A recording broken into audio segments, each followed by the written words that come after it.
What up, YouTube Alaics? Come back at you with another custom StarCraft 2 cast. Today, it's going to be a chaotic one. We have an 8-player free-for-all matchup on Big Game Hunters featuring the Azeroth-Koprulu Hyperwar mod. If you're not familiar with this mod, it puts together Warcraft 3, Brood War, and StarCraft 2 into one game. It's insane. Let's go ahead and quickly introduce our players so we don't miss any of the action. Spawning on the top right-hand side of the map, it's our pink Humans player Galahan. Spawning just below Galahan, it's our red StarCraft 2 Protoss player Imperio. Spawning just below Imperio, it's our orange undead player Kondrad. And I love how the undead look in this mod, man. It is so cool. Spawning just to the left of Kondrad, it's our blue Brood War Zerg player Kishana. Spawning just to the left of Kishana, it's our green StarCraft 2 Terran player KlasSs. And spawning just above KlasSs, it's our pink StarCraft 2 Terran player CEMAFAIHI. I don't know if I said that correctly. Let me know in the comments if I am wrong about that, CEMAFAIHI, if you see this cast. And spawning just above CEMA, it's our purple StarCraft 1, or Brood War, I should say, our Brood War player, Rosebudio, playing the Brood War Terran. Spawning just to the right of Rosebudio, it's our yellow, and I believe, yes, this is our yellow Brood War Zerg player, ShadowMegan. Now that we have all that out of the way, I do want to give a big shout out to the developers of this mod. Rosebudio is one of them. I don't know if the other ones want me to say their names on YouTube, but I will leave their Discord in the description below, as well as my Discord, in case you guys want to come say hi. And if you're new to my channel, I cast all sorts of custom StarCraft 2 content, so if custom StarCraft 2 is something you're interested in watching more of, please consider subscribing to my channel. I would greatly appreciate it. Now, back to the show. It looks like this ghoul actually denying the scout for one of the Protoss players, but also scouting themselves, and we'll see that this is a full airtight wall coming out from Galahan, our humans player. This is going to be interesting. Eventually, Galahan will have to move out to expand on the base just to his south into his, what is basically natural location. Kondrad, though, seeing what was, at the very least, the humans player just to his north. I don't think he spotted the Protoss player just yet, but can rest assured that Protoss is somewhere close to him on the map. Now, we're going to try our best to keep up with an 8-player free-for-all matchup featuring 3 different video games into one. That is so hilarious, bro. I don't know. I really don't know how this game will go. All I know is that it was advertised to me as absolutely insane and absolutely chaotic. So we'll see how this goes. These Zerglings scouting around ShadowMegan with the static defense as well. And, you know, static defense, usually not something you want to kind of commit to blind, but in an 8-player free-for-all matchup featuring, you know, Warcraft 3 and StarCraft 2 as a StarCraft 1 player in ShadowMegan's case, I understand. I understand the purpose behind these sunken colonies, and they also spread creep. One other thing I want to note is this creep kind of texture. This is actually Blight from Warcraft 3 as far as I know. Let's take a look at our undead player. Look at that. That's totally Blight. We have Ziggurats on the way as well, or not on the way, already finished, but they are building into Nerubian Towers, which will be static defense. Now, Nerubian Towers are basically like your supply depots for the undead, but all the undead structures, as far as I know, I could be wrong, or at the very least, most of the undead structures will spread Blight. So it's not like you have to creep spread like in StarCraft. Instead, you just build buildings and that's it. We also have the Altar of Kings. Now, one other thing I have to mention is you have hero units for the Warcraft 3 players. In this case, they come from the Altar of Kings for the humans, and they come from the Altar of Darkness for the undead.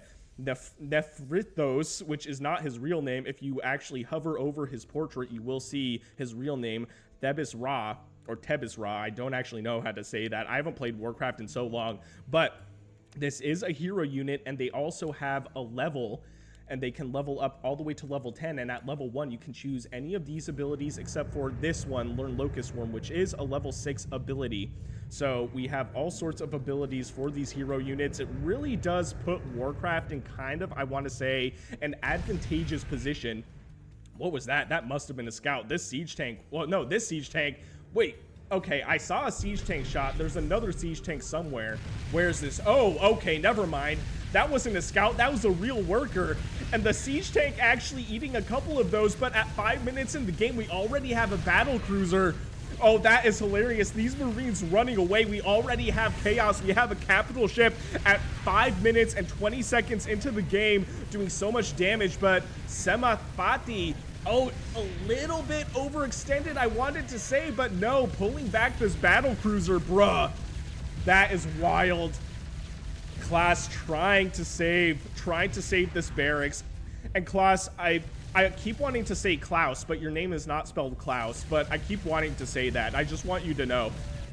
What is happening here as well? I don't know. I saw something on the minimap. I'm starting to keep my eyes more on the minimap than the game itself because we have 8 players to keep an eye on. The ghost is cloaked, but this battle cruiser basically already paid for itself. 19 kills. Will it get 20 is the question. I think it will. Yes, it will. So 20 kills on that battle cruiser. And we just had a quick pause because I forgot to show damage on the units, so forgive me for that. We did get that fixed though, so now we do have worker status and we have unit health for this replay. And oh my god, a lurker drop as night falls. This is insane. Klass just can't get a break, getting attacked from the Terran to the north and now from the Zerg to the east. This is wild. Klass leaving the game. They are now defeated. That was quick. The first victim of this game has been defeated at 6 minutes and 52 seconds. That was a great play by Kishana. That was rough, man. Klass just getting attacked from both fronts really did not stand a chance. That was basically a 2v1 situation versus battle cruisers and lurkers. That is wild. So, you know, at this point, Kishana could probably move on unless they want to expand here, but all these buildings are worthless. So unless you want to just clean this up and expand, I understand. At this point in the game, though, you might want to bring your army back home because you're a little bit vulnerable. There are some static defense structures being built, some sunken colonies being built, but not a lot of units. There are, what, 4 Hydralisks right now? I don't know, man. I also don't know if Kishana realizes that there are battle cruisers on the field. I don't think they realize that that the Terran to the north totally just wiped Klaus on the ground. I almost said something else, but I didn't. I was good. I was good. I did not say anything that's not safe for work on the YouTube. Anyway, moving on. CEMAFAIHI really just chilling at this point, satisfied with that kill. I also don't know if Sema realizes that he had help from Kishana. And what is this? There are now not Ultralisks, what am I saying? Mutalisks coming in to try and attack Rosebudio, but there are also cloaked wraiths. I love that. One thing to note with the Brood War Zerg is that your overlords are default detectors, so just bring a few overlords with your mutalisks, and you should be fine. At the same time, though, the wraiths do tremendous anti-air damage, so good on ShadowMegan for realizing that, hey, maybe I shouldn't engage with into those wraiths without some sort of anti-air damage like Hydralisks, or what you could do later on is build a Devourer, or morph a Devourer, I should say, which does morph from the Mutalisk. I love this. The spore colonies on the sides. That is actually great positioning by ShadowMegan. Unfortunately, they are getting attacked by the siege tank. Although that siege tank has, like, what, 9 HP, it's definitely going to get sniped. And there it goes. It gets sniped. I'm not sure that was worth it, though. That was a lot of Mutalisks that went down simultaneously. There is some chaos going on the bottom side, or sorry, the middle bottom side of the map. We're going to do our best to try and keep an eye on all the action. We have what are meat wagons. What else is this? That's a gargoyle, not a bat rider. The bat rider is an orc unit, not an undead unit. So we have the gargoyle, which does shoot up and down as far as I know. Like I said, I haven't played a lot of Warcraft until this mod came out. I've been trying to play it a bit more so I could be more knowledgeable about the Warcraft factions. Oh man, but is the undead player going to survive is the question. There are some graphical anomalies, which we did see in one of my previous replays. with the undead specifically, so it must be one of the abilities that the necromancer uses, because it was with the necromancers that we saw that anomaly. It must be with like the raise undead ability, is my guess. I could be wrong. This is a mod that is in the alpha state. Keep that in mind. So there's a lot of balancing to do. There's just work to be done. This is not a finished mod by any means, but it is still very impressive. Oh man, Rosebudio getting some good snipes on these siege tanks across the river. And with, what is this? Whose nuke was that? I think that was Rosebudio's nuke, but I think it got rejected. No, it's not Rosebudio's nuke. This is SEMA's nuke. Great reaction time by Rosebudio, keeping all his workers alive. That is phenomenal. We also have what is going to be a retaliation from Kondrad, our undead player. He is pissed. He's like, hey, look, you're going to poke me. I'm going to poke you back, buddy. So many Colossi, though. Do they have Thermal Lance? Let's take a look at the upgrades really quick. Oh, my. You know what? I'm just going to assume they have Thermal Lance. I'm just going to assume. We're going to look at that later. That was just way too much to look at. Okay, here we go. Little bit of stabilization on the Protoss' side of the map. And it also looks like Rosebudio is going to try and do something with these siege tanks. They are unsieged and moving out. This is actually getting so chaotic. We're at 11 minutes into the game, and all players but one are still in this. Oh, man. Great positioning on those siege tanks, preventing these Marines from moving forward. And simultaneously, Galahan with the human army, with the riflemen coming in to ruin Rosebudio's day. These siege tanks are sieged, but I think the Warcraft player is going to break the line. The humans are getting through. Oh, wow. Rosebudio is forced to retreat. And what is this? That is so many Hydras, bruh. Oh, wow. Okay, look, I'm trying my best to keep up with all the action, but there's literally pings all over the map, buddy. Holy shit. Oh, I'm sorry. Wild. Okay, look. This undead army is, I feel like, kind of the scariest. We also have a big move out of Zerg units, of Brood War units. My computer is actually struggling to handle all the action, and I don't blame it, man. Decent force fields. I'm not really sure they're doing anything, and they're actually kind of preventing the Zealots from getting a good spread on this undead army, but these Colossi are really holding the line right here. Simultaneously, it looks like the line is breaking for Rosebudio. This is just a really scary Brood War army. We have the Guardians, and we also have a couple, or at least a few Devourers. So the Devourer is an anti-air unit. The Guardian is basically your Brood Lord, but it just shoots slime balls everywhere. And look at this. This is insane. Also, the Overlords with this. Rosebudio throwing out the GG, leaving the game. So now, KlasSs and Rosebudio are out. Great effort, though. That was insane, honestly. Oh, this is wild. We have what is going to be a big push with the StarCraft 1 Hydras. I think this is, yeah, this is the StarCraft 1 Hydra, if I'm not mistaken. I have to double check if Kishana is our StarCraft 1 Zerg player. Oh man, the line is being held by the siege units for the StarCraft player. And let's take a quick look. Yes, Kishana is our Brood War Zerg player. What is happening here? I feel like I heard something. Oh, wait a minute. Oh, is it the, wait. Oh, it's the meat wagon. I love that. Look at the range on that. That's wild. Doing a decent amount of damage as well, but I think the meat wagons are going to be better used to defend because the Protoss player is breaking the line for the undead player. This is a lot of units. They're kind of stuck, though, I feel like, and this is a great position for the Colossi. There's going to be so much potential for splash damage on top of this. And what do we have? 2 nukes. ShadowMegan instantly realizing what's happening. Where are the sorry, not the Broodlords, the Overlords. Where are they? They're over here, and we have 2 of these ghosts, which will basically land nukes into nothing. Great movement by ShadowMegan, though, keeping the majority of her army alive.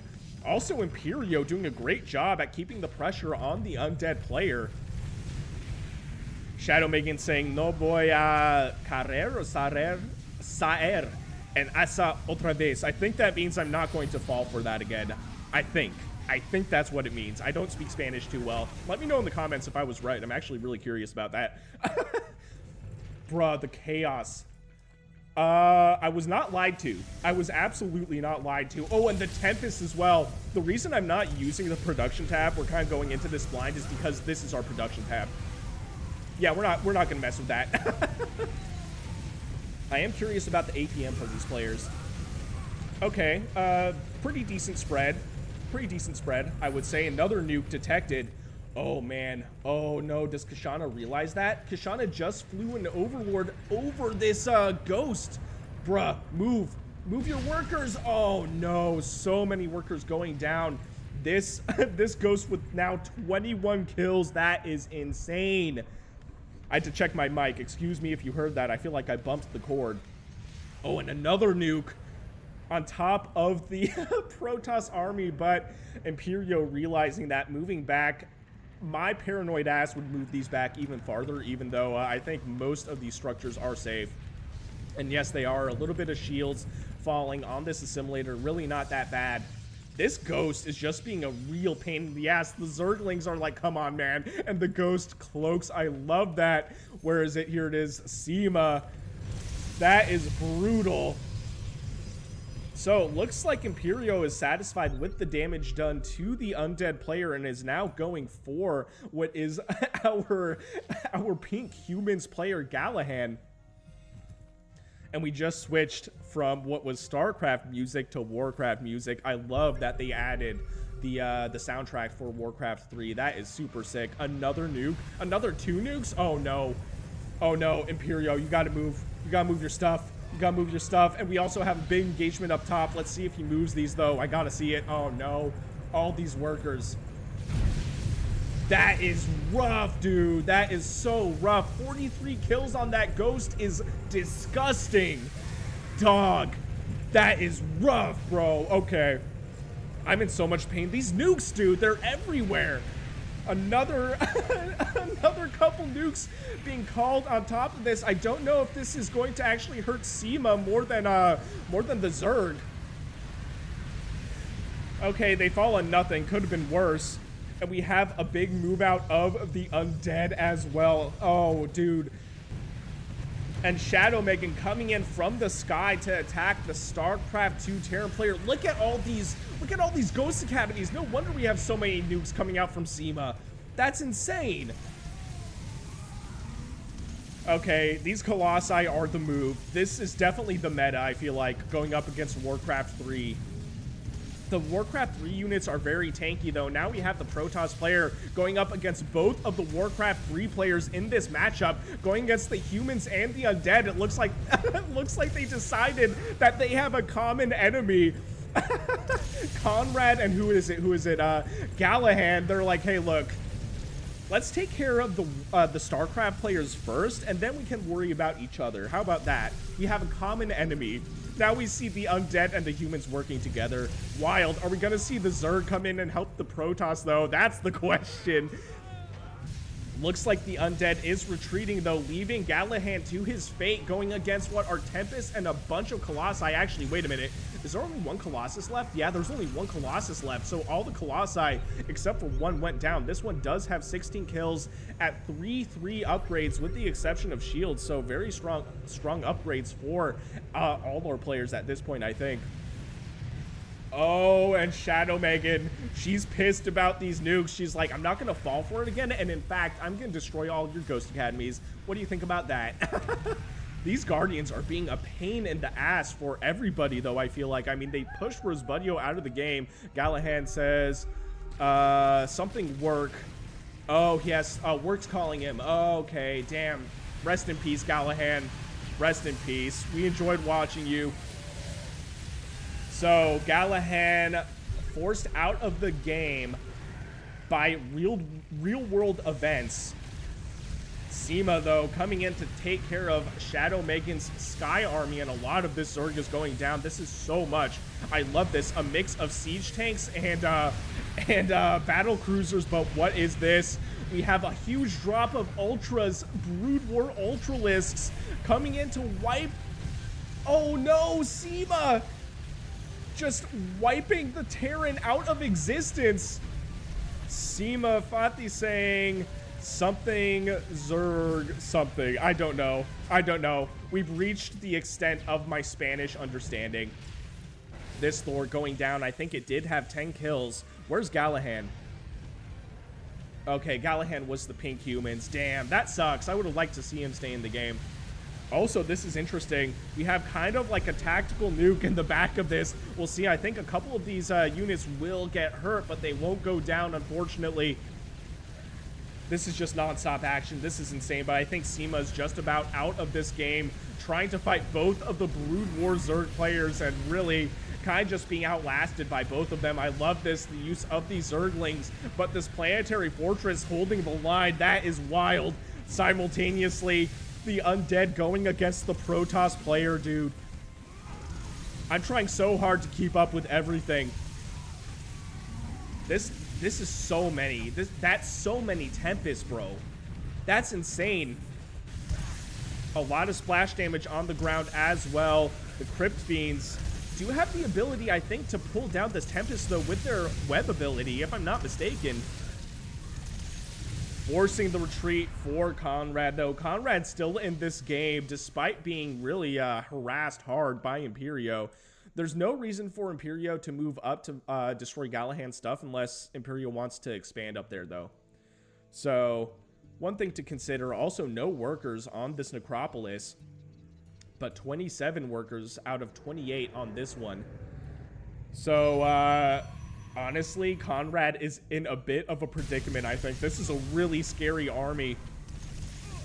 This necropolis going down. Galahan, or sorry, Kondrad is now officially on one base. This is the only action on the map so far, which is great for me because, oh wait, no, never mind, I'm wrong. Now we have more action again because I was gonna say, I needed a moment to breathe, dude. I'm getting lightheaded. I'm seeing new colors.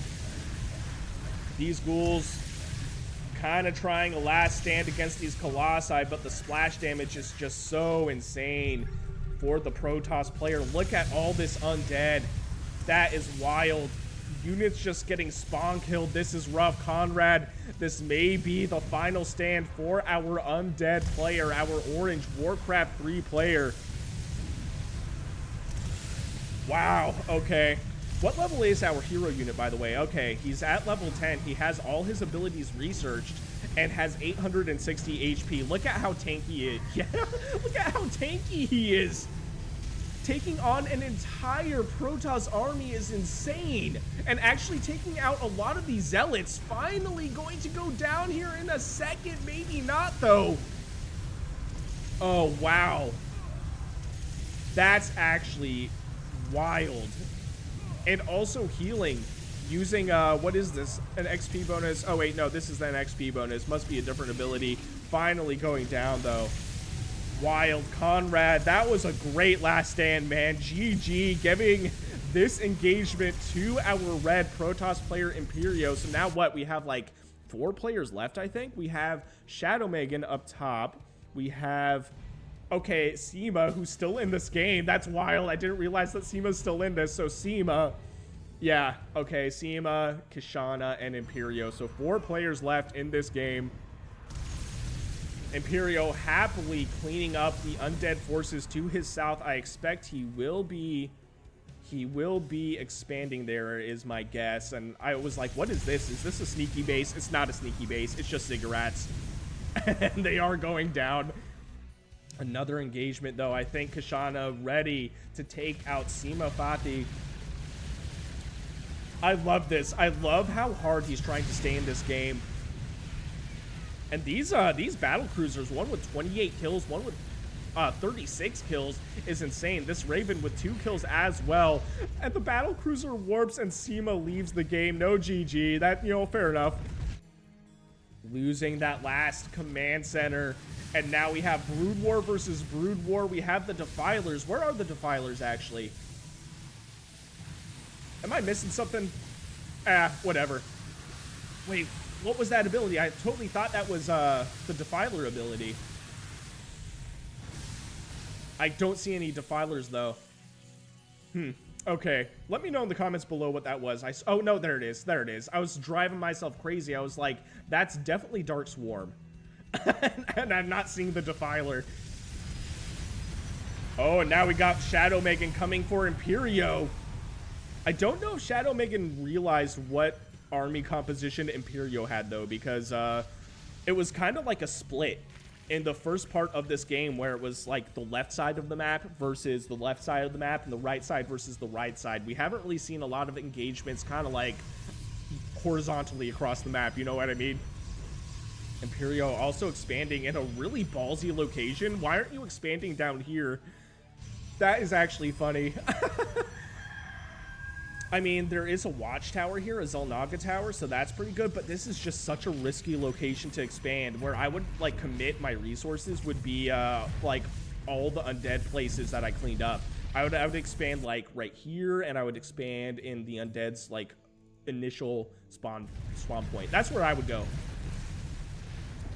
All things considered, though, Imperio's in a very healthy position, has a really scary Protoss Death Ball. I mean, we also have the Mothership, which I'm still salty about the Mothership nerf.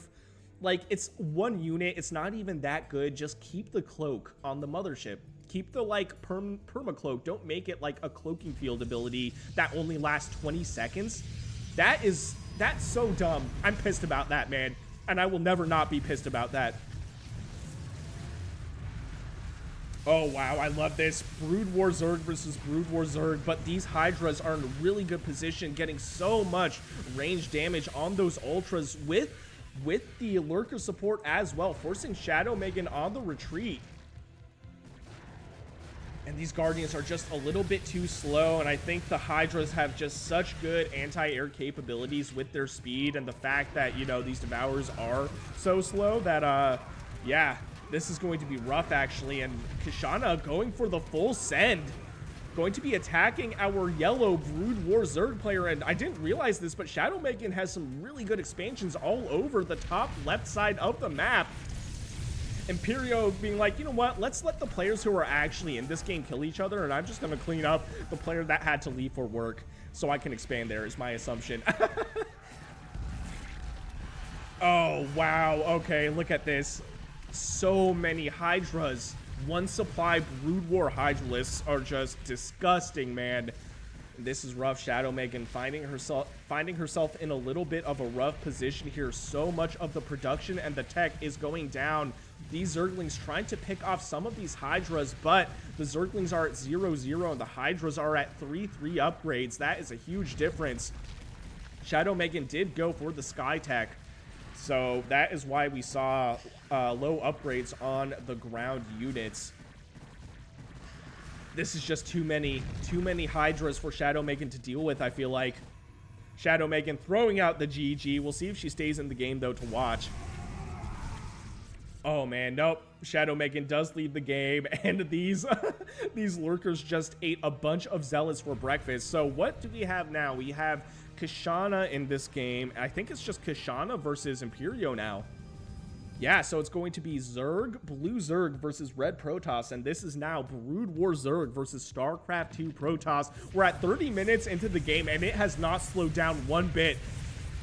My throat is actually getting kind of sore from talking so much nonstop without even drinking a sip of water. The cloaking field does get thrown down on these Stalkers and these Colossi, though, and there are no Overlords, and also the Storms on top of these Hydra. Storm is a very good ability against Hydralisks. These Overlords coming to the party just a little bit too late. That Mothership did get sniped by those Hydras. And this is actually such an antithesis to the Hydras. Like, you have Colossi splash damage against the Hydras. You have Storm splash damage against the Hydras. This is literally a perfect counter to the Hydralisks. Do the Stalkers have Blink? And the Stalkers do have Blink. I like that. So Imperio's keeping up with his upgrades. There's not really a lot that the Zerg player is using to defend right here. What does he have back home? Does he have anything being produced? Actually, can we look at the production tab now? Yes, we can. Okay, so we have 20. Oh my god, we have 20 Ultras being produced. That is insane. We have one Blood Mage for Kishana, but the Blood Mage is not going to be moving because it's not being controlled by any player. Anyway, that was so obvious. I did not have to say that. Where are the Ultras? Are we entering a base race? No way.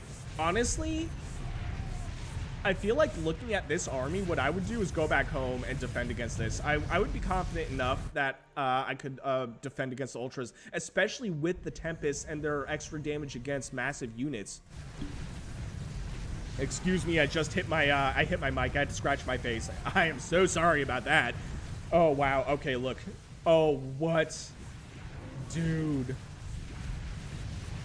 Also, this game, I just realized he's not in this, was submitted to me by anyone who is a creator himself. He is in the Spanish-speaking community, so big shout out to anyone for sending me this replay. I really appreciate it, man. I will leave his socials in the description below if you are curious to watch any Spanish cast StarCraft 2.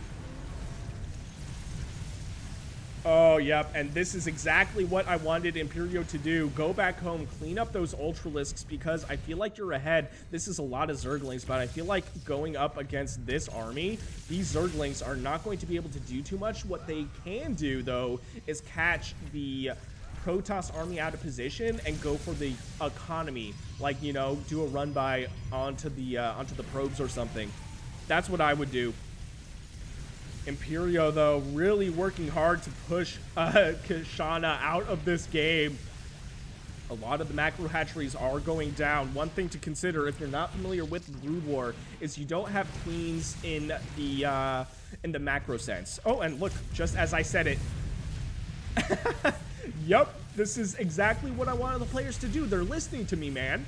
They're listening to me. So that was a lot of probes that went down. Anyway, before I forget what I was going to say, there are no queens. There is a casting unit that's a queen for Brood War Zerg, but there's no, like, larval inject, so you do need to rely on macro hatcheries to get more larvae. I love that, the day-night cycle. It is now nighttime, but there's no Warcraft players. A bit of a surround on this army, though. I would love to see these Stalkers blink away. Actually, they did blink away. They are on cooldown. I expect they will blink one more time. This is actually looking really scary. This is so many Ultras. And keep in mind, the Zerglings took out a lot of the probes. So this is really rough. Imperio has to play really, really efficiently. Every unit counts at this point in the game. Taking a look at the units, actually, we have 36 probes to 79 drones in favor for our blue Zerg player. But also, I just realized, Imperio has a massive bank, 13,000 minerals and almost 4,000 gas. So, I said he has to play efficiently, but Imperio has... Oh, wow, okay, that was a breakdancing Ultra. But yeah, he's got a huge bank. He invested in this game, man. He's going to be able to really keep up the macro for a while. I would still build probes just for, like, the future. Where are these probes? Okay, they're going to this, they were going to this mineral patch, and now I see that they're actually going to the north mineral patch, or some northern mineral patch. Oh, these Zerglings kind of getting thrown away. How much money does Kishana have? Kishana has 61,000. 61,000 minerals. I keep forgetting this is big game hunters. So yeah, both players are fine where economy is concerned. There's really nothing to worry about. They just have to destroy each other's stuff. That is insane. I totally forgot about that. I hadn't played big game hunters in so long, and this is so many mutas. How many mutas is that? 39 mutas. Yeah, this Nexus is going down. There's no way it survives. This is definitely gonna turn in. This has got to turn into like a base race situation. Unfortunately, though, the mutas are so fast, and the Brood War mutas are just insane. Look at how much damage they... I mean, they do 10 damage, not that crazy. Weapon speed 1.2, pretty good, pretty good. And this is so much anti-air, actually, and they will be able to hit the Colossi as well. These Spore Colonies are just going to do so much damage to, like, the majority of the Protoss army, and he is supply blocked as well. Imperio won't be able to, like, rebuild until he builds more pylons. These Zealots, though, eating up a lot of the Zerg stuff, and I think we've entered an official base race situation, potentially. Imperio doing a great job at keeping his army split, though. keeping enough defense at home to keep the majority of his production safe. Also, where is the observer? There is detection here somewhere because these lurkers are going down. And the spire getting destroyed as well. If there's not another spire, oh nope, there's a greater spire. Nope, never mind. So Kishana will be able to keep building Mutaliks. Actually, let's see what's being produced. So we have what are going to be 10 Hydras being produced, and that's about it for now. A decent amount of macro hatcheries. Actually, you know, that's a really decent amount. That's what? That's going to be 5 hatcheries in total, just right here. And also a couple hatcheries being built on the left side of the map where SEMA was. But that is spotted by Imperio. And looks like Imperio also kind of scouting around, seeing what is worth killing, realizing this is ShadowMegan's old base. Really doesn't have to bother with this unless he wants to expand up here, but he's got a lot of places that he could expand. I mean, even right here he could expand. Great job at keeping an eye on the map, though. Yeah, I was gonna say it. Imperio listening to me through time, across time, expanding right down here just when I said, or just when I wanted to say, he should expand down here. I didn't even have a chance to say it, you guys. Wow, this is still anybody's game. My money right now is on Imperio just based on the production that we're looking at. He is running out of gas, though, so he won't be able to build too many, like, capital units unless he starts mining more gas, and I think he realizes that. Also, a lot of lurkers getting destroyed. The storms are going to be able to get through the Dark Swarm, if I'm not mistaken. So, as we saw, the splash damage was landing on those lurkers despite the Dark Swarm being here. But it will protect them from the range. Dark Swarm does expire, though, and Kishana really working hard to push Imperio back, but I don't know, man. Is there an observer here? I don't think there is. Oh no, so many of those. Wait, no, there's observers. Where? How did you see that? Who do you work for? Where? Is there an observer here? I don't see an observer. How did he see that? Unless he, I saw him. I think he was attacking his zealot. Oh, wait a minute. Wait a minute. Nope, that's not an observer. Anyway, doesn't matter. Okay. Okay, these probes are now migrating to the bottom right-hand side of the map. Almost perfect saturation. I love that. We also have what is going to be 4 Bespin geysers that oh man, they really need to be, like, assimilated, though. We have to put assimilators on that because how much gas does Imperio have? Imperio has 61 gas. How much gas does Kishana have? 4,700 gas and 59,000 minerals. Kishana's in a pretty decent position, also expanding on the bottom left-hand side of the map. Leave a comment down below. Who do you think's gonna win? I feel like there's more production for Imperio, so my money is kind of on Imperio. But I don't know for sure. Also, I feel like I'm losing my voice now. We've been talking for so long. My mouth is so dry. I haven't had anything to drink. A big caster mistake. I didn't bring water this time. This is so many lurkers, bro. And so many scourges. Oh, wow. That will basically destroy all the stuff in the sky. Was I wrong? The lurkers are now burrowed. Going to do so much damage to all this ground stuff. Oh wow, okay, my money was on Imperio, but now I feel like my money's on Kishana. After that engagement, those scourges coming in clutch, and now Kishana burrowing in front of the main base for the red Protoss player. Imperio throwing out the GG. I just lost some money, leaving the game, giving the victory to Kishana, who is still in this game. I don't know. Anyway, if you guys enjoyed what you saw, please consider shooting me a like and subscribe. I would greatly appreciate it. That game was absolutely insane. If you want me to cast any of your own, I will leave my email and Discord in the description below, and I'll see you guys on the next one.